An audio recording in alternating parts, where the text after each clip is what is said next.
नमस्कार, स्वागत है आपका हॉर्नबिल टीवी में और मैं हूं आपके साथ शिखा सकलानी। बुलेटिन की शुरुआत करते हैं खबरों के साथ। मुख्यमंत्री पुष्कर सिंह धामी ने नई दिल्ली में केंद्रीय जल शक्ति मंत्री सीआर पाटिल से शिष्टाचार भेंट की। इस मौके पर उन्होंने साल 2027 में हरिद्वार में आयोजित होने वाले कुंभ की तैयारियों, नमामि गंगे से संबंधित परियोजनाओं पर विस्तृत चर्चा की। सीएम ने हरिद्वार कुंभ 2027 के सफल आयोजन को सुनिश्चित करने के लिए एनएमसीजी के तहत 408 करोड़ 82 लाख की परियोजनाओं को स्वीकृति प्रदान करने का अनुरोध किया। उन्होंने कहा कि जनवरी से अप्रैल 2027 तक आयोजित होने वाले इस महाआयोजन में देश विदेश से करोड़ों श्रद्धालुओं के आगमन की संभावना है, जिसके दृष्टिगत गंगा की निर्मलता, स्वच्छता और अविरलता बनाए रखना सर्वोच्च प्राथमिकता है। सीएम ने बाढ़ सुरक्षा कार्यों के लिए 253 करोड़ के प्रस्तावों की स्वीकृति, जल जीवन मिशन के तहत अतिरिक्त राशि जारी करने के साथ ही इकबालपुर नहर प्रणाली, कनखल और जगजीतपुर नहर की क्षमता विस्तार का भी अनुरोध किया।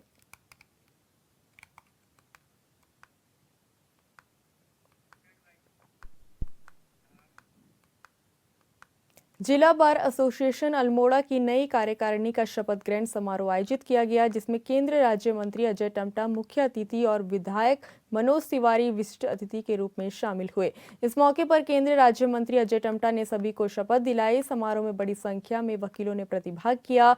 वहीं नई टीम से संगठन को मजबूत करने और अधिवक्ताओं के हितों की रक्षा के लिए सक्रिय भूमिका निभाने की अपेक्षा जताई।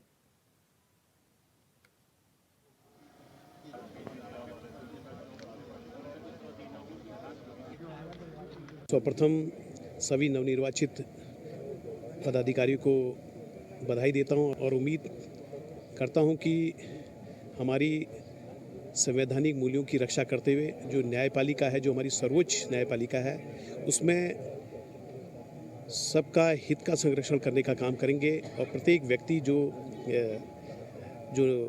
बार के पास या जो सर्वमानित हमारे वरिष्ठ अधिवक्तागण हैं, उनके सम्मुख आएगा, मैं समझता हूं कि एक निष्पक्ष तरीके से न्याय दिलाने के लिए हर संभव प्रयास करेंगे। हमारे केंद्रीय राज्य मंत्री अजय टमटा जी आए हैं और माननीय विधायक जी और पूर्व विधायक आए हैं और आपकी उपस्थिति प्रार्थनीय है।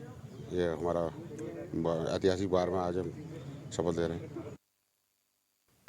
दोनों अस्पताल में बढ़ती मरीज संख्या को देखते हुए अब रजिस्ट्रेशन और बिलिंग व्यवस्था को चरणबद्ध तरीके से डिजिटलाइज किया जा रहा है। अस्पताल के चिकित्सा अधीक्षक डॉक्टर रविंद्र सिंह बिष्ट ने कहा कि जैसे जैसे अस्पताल में सुविधाएं बढ़ी है, ओपीडी 3000 से ज्यादा पहुंच गई है।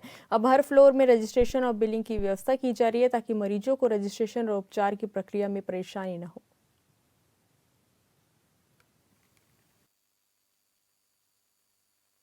देखिए, मैं पहले भी बता चुका हूँ कि भीड़ हमारे यहाँ बढ़ती जा रही है। जैसे जैसे सुविधाएं हमारे यहाँ बढ़ती जा रही हैं, हमारी ओपीडी अब 3000 क्रॉस करने लग गई है। तो उसके लिए जो रजिस्ट्रेशन और बिलिंग काउंटर है, उसको डिसेंट्रलाइज करने की कवायद शुरू से ही चली जा रही थी। पहले हमने ग्राउंड फ्लोर में होता था, फिर 2 फ्लोर और जोड़ा। आज की तारीख में हम हर फ्लोर में रजिस्ट्रेशन कर रहे हैं और बिलिंग भी कर रहे हैं, ताकि जिस फ्लोर में उनको दिखाना है उसी फ्लोर में वो दिखा के वहीं पे रजिस्ट्रेशन कराएं और वहीं पे अपना इलाज करा सकते हैं। उन्हें नीचे ऊपर घूमने की जरूरत नहीं पड़ेगी। नंदा देवी राजयात के आयोजन को लेकर कुलसारी काली मंदिर के प्रांगण में एक समन्वय बैठक का आयोजन किया गया, जिसमें तीनों विकास खंडों के जनप्रतिनिधि, गौड़ पुजारियों समेत धार्मिक आस्था से जुड़े लोगों ने राजयात के आयोजन को लेकर अपने विचार रखे। बैठक में राजयात के आयोजन को 2027 में कराने को लेकर विवाद की स्थिति भी बनी रही। बैठक के बाद एक समन्वय समिति का गठन किया गया, लेकिन इस समन्वय समिति का विरोध भी देखने को मिला।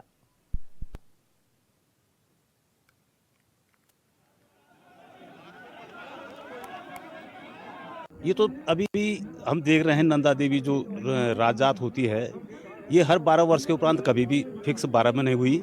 लेकिन हमारे तो कुरुड़ सिद्धपीठ से जो गौड़ पुजारी हमने अपने पूर्वजों से यही सुना है कि परंपरा की जो हम हर वर्ष यात्रा करते हैं, ये बैदनी कुंड में नंदा सप्तमी को करते हैं।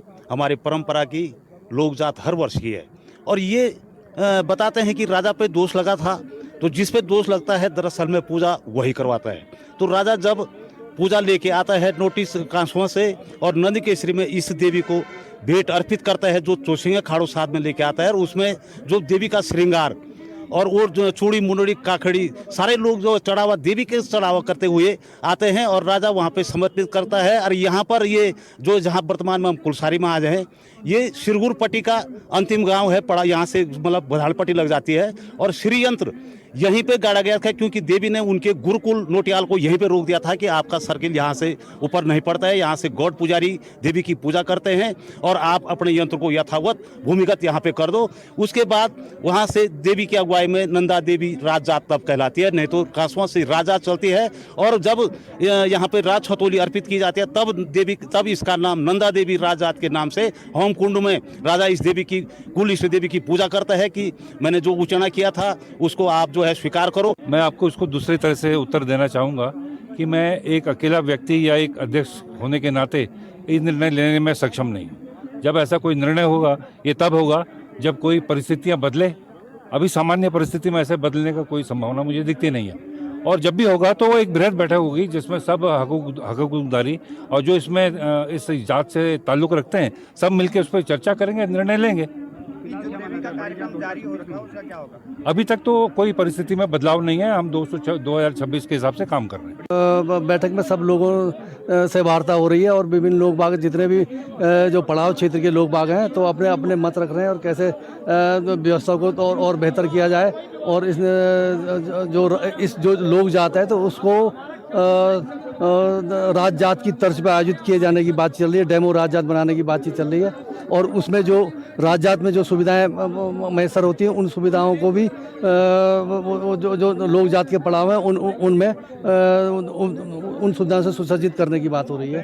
और पत्र का भी हवाला आपने दिया है। जी कहीं ना कहीं सरकार पे भी आपने सवाल उठाए कि सरकार अभी राज जात को कराने में सक्षम नहीं। बिल्कुल बैठक में सरकार के द्वारा स्पष्ट किया गया कि क्योंकि हम निर्जन पड़ाव हैं, जो 7 पड़ाव निर्जन पड़ाव हैं, तो उन पड़ाव में आने जाने की व्यवस्था पुख्ता नहीं है, वहाँ दुर्घटना की संभावनाएं बनी हुई है। ऐसी स्थिति में जिलाधिकारी महोदय का एक पत्र आया था समिति के लिए, तो समिति ने ये पिछली 17 तारीख को ये निर्णय ले लिया था कि अगर सरकार सहयोग नहीं कर पाए तो हम लोग करके इस जात को इस बार टाल देंगे। और दूसरा जो नोटी में भी जब पुजारियों ने पंचांग निकाला तो उसमें मलमास होने के कारण 14-15 दिन पीछे जा रही थी ये राज जात, तो उसको दृष्टिगत रखते हुए 2027 का निर्णय लिया गया। नैनीताल में श्री राम सेवक सभा के तत्वाधान में 30वां होली महोत्सव फागोत्सव का आगाज हो गया, जिसमें महिला और स्कूली छात्र छात्राओं की ओर से होली जुलूस निकाला गया। इस दौरान महिलाओं ने और छात्र छात्राओं ने होली गीत और स्वांग आदि बनकर दर्शकों को मंत्रमुग्ध कर दिया। जुलूस का शुभारंभ विधायक सरिता आर्य और नगरपालिका अध्यक्ष डॉक्टर सरस्वती खेतवाल ने किया।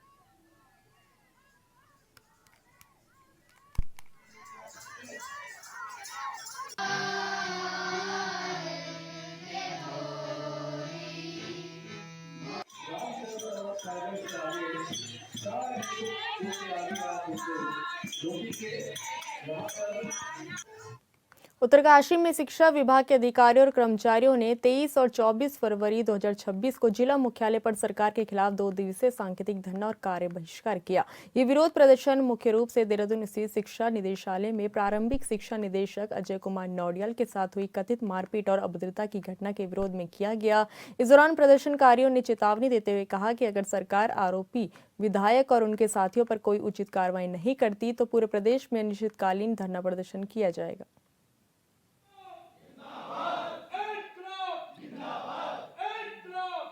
निदेशक प्रारंभिक शिक्षा श्री अजय नौडियाल जी के साथ जो मारपीट और अभद्रता का जो प्रकरण है, इस प्रकरण में जिस प्रकार कार्रवाई की गई और जिस प्रकार का जो है ये माहौल बनाया गया, इसको देखते हुए जो है हम बड़े डर के माहौल में इन कार्यालयों में कार्य कर रहे हैं और इसके विरोध में हम सांकेतिक जो है आज हमने कार्य बहिष्कार यहाँ पर किया हुआ है। हमारे शिक्षा विभाग और अन्य पर्वत कर्मचारी संगठनों के जितने भी हमारे अनुसांगिक संगठन हैं, सभी इस कार्य बहिष्कार में सम्मिलित हैं और जब तक ये इसके खिलाफ कोई कार्रवाई नहीं होती, ठोस कार्रवाई नहीं होती, तब तक हम जो है इस कार्रवाई पे। जैसा कि ये अभी विदित है कि हमारे प्रदेश के एजुकेशन डिपार्टमेंट के मुखिया जो हमारे डायरेक्टर होते हैं, यदि विधायक साहब या उनके साथ जो अन्य साथी रहे हों, उनके द्वारा जो हमारे डायरेक्टर साहब के साथ एक कृत्य किया गया है, ये एक निश्चित रूप से अराजकता का माहौल बनाया गया है। ऐसी स्थिति में हमारे प्रदेश से लेकर जनपद स्तर के जो कार्यालय हैं, वहाँ पर जो कार्यरत हमारे अधिकारी हैं, हमारे कर्मचारी हैं, वो अपने आप को जो है सुरक्षित महसूस नहीं कर रहे हैं। हमारा संगठन का, हमारे जितने भी प्रदेश के शीर्ष जो पदाधिकारी हैं, उनका भी ये मानना है कि सरकार को हमारे अधिकारियों की और कर्मचारियों की सुरक्षा के लिए उचित कदम उठाने चाहिए। इसके लिए SOP जारी करनी चाहिए ताकि कार्यालयों में जो है सुरक्षा बनी रहे और आगे के लिए भविष्य में कभी जो है अपने जो आपके अधीनस्थ जो हम लोग अधिकारी कर्मचारी हैं, उनका भी जो है सम्मान, आत्मसम्मान बना रहे। राजधानी देहरादून में शिक्षा निदेशक के साथ हुई मारपीट की घटना ने अब तूल पकड़ लिया है, जिसके विरोध में जिला मुख्यालय गोपेश्वर में कर्मचारियों ने जोरदार नारेबाजी करते हुए दोषियों के खिलाफ कड़ी कार्रवाई की मांग की। इस दौरान कर्मचारियों ने 2 दिन के कार्य बहिष्कार का ऐलान करते हुए कहा कि जब तक आरोपियों पर सख्त कार्रवाई नहीं होती तब तक आंदोलन जारी रहेगा। कर्मचारियों ने कहा कि किसी वरिष्ठ अधिकारी के साथ उनके ही कार्यालय में इस प्रकार की घटना बेहद दुर्भाग्यपूर्ण और निंदनीय है। उन्होंने कहा कि जिस तरह शिक्षा निदेशक के साथ मारपीट की गई, उससे कर्मचारियों का मनोबल टूटता है। उन्होंने कहा कि अगर जल्द ही दोषियों के खिलाफ कठोर कार्रवाई नहीं की गई तो कर्मचारी उग्र आंदोलन के लिए बाध्य होंगे।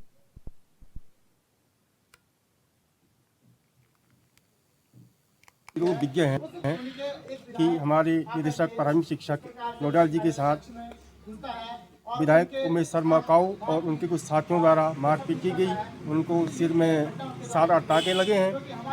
ये बड़ी दुख की बात है। जिन लोगों को हमने चुन के भेजा है, जिन्होंने हमें सुरक्षा करनी थी, वही लोग ऑफिस में घुसकर कर्मचारियों के साथ हाथापाई कर रहे हैं, मारपीट कर रहे हैं, जो कि घोर निंदनीय है। इसी कारण हमारे प्रांत कार्यकारिणी द्वारा 2 दिन का आज व कल कार्य बहिष्कार की घोषणा की गई है, जिसके क्रम में आज हमारे मिनिस्टर परिवार के सभी लोग प्रांगण में बैठे हुए हैं। इसके बाद आगे जो हमारा प्रांत का हमको आदेश होगा, उसके अनुसार हम आगे कार्य। उधम सिंह नगर में नए SSP अजय गणपति के कार्यभार संभालते ही ओवरलोडिंग के खिलाफ सख्त अभियान शुरू किया गया। पुलिस की इस कार्रवाई से ओवरलोडिंग माफिया में हड़कंप मचा हुआ है। ITI थाना पुलिस ने सड़क पर उतरकर नियमों की धज्जियां उड़ाने वाले वाहन चालकों के खिलाफ अभियान चलाया। प्रभारी निरीक्षक रवि सैनी और अपर उप निरीक्षक रविंद्र सिंह ने खुद मोर्चा संभालते हुए ओवरलोड वाहनों पर कार्रवाई की। थाना क्षेत्र में दर्जनों ओवरलोड वाहनों के खिलाफ चालानी कार्रवाई की गई, जिससे वाहन स्वामियों में खलबली मची है। SSP अजय गणपति ने स्पष्ट निर्देश दिए हैं कि सड़कों पर किसी भी प्रकार की मनमानी बर्दाश्त नहीं की जाएगी। नए पुलिस नेतृत्व में जिले की सड़कों पर कानून का सख्ती से पालन सुनिश्चित किया जा रहा है। पुलिस ने आमजन से भी अपील की कि यातायात नियमों का पालन करें और सुरक्षित यात्रा करें।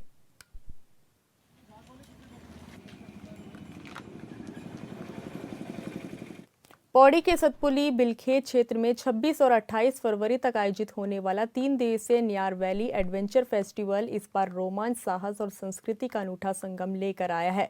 आयोजन को लेकर प्रशासन और संबंधित विभागों की ओर से सभी तैयारियां पूरी कर ली गई है। क्षेत्र में महोत्सव को लेकर उत्साह का माहौल है। फेस्टिवल को सफल बनाने के उद्देश्य से 23 और 24 फरवरी को 2 दिवसीय ट्रायल आयोजित किया जा रहा है। ट्रायल के दौरान सुरक्षा मानकों, तकनीकी व्यवस्थाओं, उपकरणों की कार्यक्षमता और प्रतिभागियों की सुविधा से जुड़े सभी पहलू का गहन प्रशिक्षण किया जा रहा है। डीएम स्वाति एस भदौरिया ने कहा कि 3 दिवसीय महोत्सव में paragliding, kayaking, MBTV, para motoring, angling और हॉट एयर बैलून जैसी साहसिक गतिविधियां आकर्षण का केंद्र रहेगी। न्यार घाटी की प्राकृतिक सुंदरता के बीच इन गतिविधियों का रोमांच प्रतिभागियों को विशेष अनुभव प्रदान करेगा। इसमें जो न्यार वैली एडवेंचर फेस्टिवल है, ये 26 से 28 तक किया जाएगा और इसके लिए सभी तैयारियां भी पूरी हो गई हैं और जो बाकी हैं वो मौके पर हो रही हैं। तो एक बहुत अच्छा एक अपॉर्चुनिटी है इसमें, क्योंकि आम जनता के भी एक्सपीरियंशियल टूरिज्म को बहुत ध्यान में रखा गया है कि वो आकर केवल एक दर्शक बन के ना आएँ, बल्कि वो खुद भी चीज़ें करें। और इसमें टैंडम पैराग्लाइडिंग का भी आयोजन किया जा रहा है, हॉट एयर बलूनिंग है जिसमें जनता खुद पार्टिसिपेट कर सकती है, पैरा मोटरिंग में कर सकती है, MTV में भी, बल्कि हम लोगों के जो लोकल एडवेंचर क्लब्स हैं उनसे रिक्वेस्ट किया वो भी आके पार्टिसिपेट करें। साथ में एडवेंचर जोन भी बनाया जा रहा है जिसमें बच्चे या छोटे जो लोग आएंगे वो सब लोग खुद से कर एक एक्सपीरियंस कर सकते हैं और तभी उन्हें एडवेंचर का एक रियल एक्सपोजर मिलेगा। तो मेरी अपील है कि इसमें अधिक से अधिक संख्या में अवश्य आएं और ये एडवेंचर फेस्टिवल का आनंद उठाएं। हरिद्वार स्थित कलेक्टर परिसर में यादव समाज के लोगों ने यादव जी की लव स्टोरी फिल्म के खिलाफ जोरदार प्रदर्शन किया। प्रदर्शनकारियों ने डीएम को ज्ञापन सौंपते हुए फिल्म पर प्रतिबंध लगाने की मांग की। उनका आरोप है कि फिल्म के जरिए यादव समाज की छवि को धूमिल किया जा रहा है। प्रदेश अध्यक्ष चंद्रशेखर यादव के नेतृत्व में हुए शक्ति प्रदर्शन में बड़ी संख्या में समाज के लोग शामिल हुए। उन्होंने कहा कि किसी भी समाज, जाति या समुदाय के नाम पर इस प्रकार की फिल्म बनाना दुर्भाग्यपूर्ण है और इससे समाज की भावनाएं आहत होती है। प्रदर्शनकारियों ने शासन प्रशासन से फिल्म के निर्माता, निर्देशक, कलाकारों और संबंधित लोगों के खिलाफ एफआईआर दर्ज कर सख्त कार्रवाई की मांग की। साथ ही चेतावनी दी कि अगर जल्द कार्रवाई नहीं हुई तो संगठन उग्र आंदोलन करने को बाध्य होगा।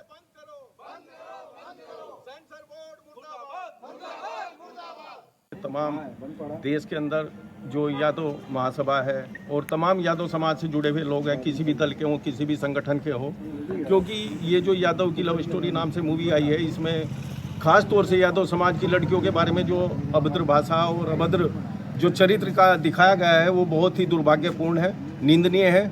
मैं चाहूँगा कि आपके माध्यम से सरकार से कहना चाहूँगा, आज सभी लोगों ने इकट्ठा होकर यहाँ जितने हमारे यादव महासभा के पदाधिकारी हैं, ज्ञापन देने का काम किया है जिलाधिकारी महोदय को कि तत्काल इस पिक्चर को बैन किया जाए। और जो हमारा सेंसर बोर्ड है, हम उसकी निंदा करते हैं कि इस प्रकार की फिल्में जो समाज में द्वेष भावना उत्पन्न करती हैं, जातिवादी हैं, सांप्रदायिकता है या क्षेत्रवाद को बढ़ावा देते हैं, उन पर तत्काल प्रभाव से रोक। हरिद्वार पुलिस की सिडकुल टीम ने मोबाइल रिपेयरिंग दुकान की आड़ में फर्जी दस्तावेज बनाने के अड्डे को भंडाफोड़ कर दिया। दुकान के मालिक को पिपलेश्वर मंदिर से गिरफ्तार किया है। आरोपी बाहरी राज्यों से आए मजदूरों के लिए फर्जी आधार कार्ड और मार्कशीट बना रहा था, जिसके कब्जे से एक silver laptop, charger, colour printer, scanner और कीबोर्ड बरामद हुआ है।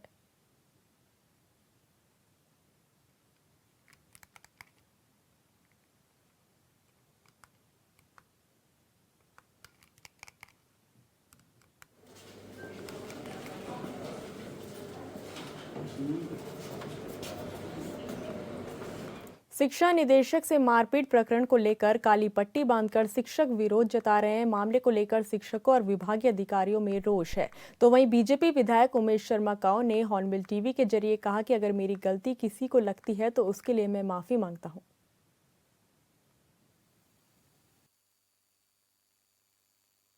बीजेपी विधायक उमेश शर्मा काऊ जी हमारे साथ मौजूद हैं। सर, किस तरह की बात ये हुई थी? आप भी पहुंचे हुए थे वहाँ पर और ये बताया गया कि आप पर भी हमला हुआ, क्या कुछ पूरा मैटर था सर? ये लगभग 7-8 महीने से हमारा गांव है स्थल, वहाँ एक परिवार ने स्कूल भवन बनाने के लिए, स्कूल की बिल्डिंग के लिए ज़मीन दी अपनी दान में निःशुल्क। वो गुजर गए तो 8 महीने से वो परिवार के लोग लगातार प्रयास कर रहे हैं, स्कूल में, विभागों में, हर जगह जा रहे हैं कि जो दानदाता है उसका नाम स्कूल में लिख दिया जाए कि पदम सिंह रावत ने ये भूमि स्कूल के नाम दी, तो ये रावत जी का नाम यहाँ भवन में, स्कूल भवन के आगे लिख दिया जाए। उसको लेके 8 महीने से परिवार सब जगह चक्कर काट रहा है। एक दिन मेरे पास भी आया कि जी वो सब कह रहे हैं कि शासन ने, मैंने हमारे सचिव हैं जो रविनाथ रमन जी, उनसे भी बात की। मैंने कहा इस तरह का कोई मैटर है, तो कह रहे मेरे संज्ञान में नहीं है, अगर कोई मैटर आएगा तो मैं कर दूंगा। तो ये फिर आ गए मेरे पास कि आप ऐसा करो कि तब तक ये मामला शांत हो। वो टीचर भी आए जो स्कूल में प्रधायक है कि आप एक बोर्ड वहाँ लगा दो कि ये स्कूल के लिए भवन के लिए ये ज़मीन पदम सिंह रावत जी ने दी है। तो मैंने उसमें डायरेक्टर को चिट्ठी लिखी, जब तक शासन से अनुमोदन होता है लंबा टाइम लगेगा, तब तक के लिए यहाँ एक बोर्ड लगवा दें या शिलापट लगा दें कि इस भूमि के दानदाता पदम सिंह रावत हैं, उनके नाम से ये ज़मीन निःशुल्क दी गई है। वो लेटर मैंने 4-5 दिन पहले फिर लिख के परिवार को दिया। परिवार के लोग सब रोज़ आते रहे। 1-2 दिन पहले 2.5-3 घंटे बैठाए रखा। ये कुछ लोगों के साथ वहाँ घिरे रहते हैं, तो उनसे भी उस दिन भी बदतमीजी की। तो उनके फ़ोन आया मुझे, अगले दिन वो फिर गए कि जी डायरेक्टर हैं और ये हमसे बात नहीं कर रहे। तो मैंने कहा मैं आ जाता हूँ। तो हम एक गाड़ी ही तो थी मेरे पास, उसी में हम 4-5 लोग थे बस। हम गए और हमने इनसे कहा कि आपने कोई चिट्ठी लिखी है जी। शासन में। मैंने रविनाथ रमन को फ़ोन भी लगाए तो वो शायद आउट ऑफ रेंज थे, कहीं बाहर थे, उनसे बात नहीं हो पाई। तो इनसे कहा आपने जो चिट्ठी लिखी वो मुझे दे दो। तो ये उसको कि पता नहीं कहाँ कहाँ फ़ोन करते रहे, मैसेज कुछ करते रहे। और इस बीच में इन्होंने लोग बुला लिए। उन्होंने आते ही एक ने तो सीधा इनके 2-3 जिन्हें इनकी कुर्सी के उधर आए, एक ने फ़ोन उठाया और वो मारा। वो आपको लगा? वो मेरे कंधे पे लगा, तो जो साथ मेरे थे उसके लगा सिर में। तो और पीछे से बहुत लोगों ने, कोई कुर्सी उठा के फेंक रहा, कोई जो टेबल पे जो भी थी वो चीज़ें उठा के मारपीट करने लगा। तो फिर हम धीरे से वहाँ से निकलने लगे तो नीचे इन्होंने ताले लगा के ऑफिस को बंद कर दिया, ग्रिल को। जी। वो फिर मेरे साथ जो 3-4 लोग थे उन्होंने उसको ताला तोड़ के हम लोग बाहर आए और चले गए। यानी कि पहले से पूरी प्लानिंग थी? ये पहले से था कि इनको कि यहाँ ऐसा कुछ कर, पहले भी हर एक के साथ, पहले विकलांग लोग आए उनसे बदतमीजी, एक पत्रकार महिला के भी साथ, ये लोग वहाँ पे सब अटैचमेंट पे कुछ लोग रहते हैं जिनको जो हमारे निदेशक हैं इन्होंने अटैचमेंट करके बाहर के लोगों को अपने पास रखा हुआ है। लेकिन देखो परिवार में ये शिक्षा, वहाँ जितना भी मेरे क्षेत्र का है वहाँ सब कर्मचारी भी मेरे परिवार के ही लोग हैं और हम इस बात को नहीं आगे बढ़ाना चाहते थे, इसलिए मैंने उसे वहीं पे ख़त्म करके मैं आगे निकल गया। और मैं आज भी कहता हूँ कि मेरे से या मेरे किसी व्यक्ति से कोई गलती हुई हो तो हम तो माफ़ी भी मांगते हैं, क्षमा भी मांगते हैं। इसकी जांच हो जाए, जब जांच का दूध पानी का पानी हो जाएगा कि कौन लोग आए थे, कहाँ से आए थे और किन्होंने ये वारदात की। FIR भी दर्ज पहले उन्होंने कराई, फिर आपने भी उसको लेकर के कराई है कैसा? वो जो चश्मदीद मेरे साथ रहते हैं, जो मुझे वहाँ से निकाल के लाए मेरे गनर लोग, उन्होंने किया होगा। यानी कि पूरी तरह से आप पर हमला करने की पहले से ये पूरे साजिश के तहत जो इनके साथ लोग वहाँ रहते हैं, जिनको अटैचमेंट पे इन्होंने अपने वहाँ रखा हुआ है, उन लोगों का है और उन्हीं के द्वारा किया है। शिक्षा विभाग हमारा अपना विभाग है भाई, और वहाँ चाहे सड़क हो निदेशालय की या नाले की, वो सब हम ही तो करा रहे हैं। और वहाँ के जो भी काम है उनमें मैं मदद करता हूँ। और टीचर जो भी यहाँ टीचर वगैरह की यूनियन होती है, उनके हर कार्यक्रम में मैं ही जाता हूँ और मैं ही CM वगैरह से कह के उनके जो भी काम होते हैं वो कराता हूँ। अब आप क्या कहना चाहेंगे सर इसको लेकर, क्षेत्र की जनता भी, क्योंकि आपको मैं क्षेत्र की जनता से तो यही कहना चाहता हूँ कि बच्चे हमारे हैं जिनका साल का भविष्य है, इसको लेके अपनी तरफ से कोई, मैंने तो कहा कि मैं क्षमा भी मांगता हूँ, कोई भूल से अगर किसी मेरे साथी ने या मैंने कुछ भी किया हो तो इस घटना को यहीं ख़त्म करें और बच्चों का भविष्य को देखते हुए किसी भी पक्ष ने कोई भी अगर गलत किया है तो अपने आप जब जांच होगी पता लग जाएगा, तो इसका समापन करके बच्चों की जो परीक्षा है उसको शांतिपूर्वक कराया जाए। धन्यवाद सर हमसे बातचीत करने के लिए। हॉर्नबिल टीवी के लिए देहरादून से विशाल। फिलहाल इस बुलेटिन में इतना ही। आप देखते रहिए हॉर्नबिल टीवी। नमस्कार।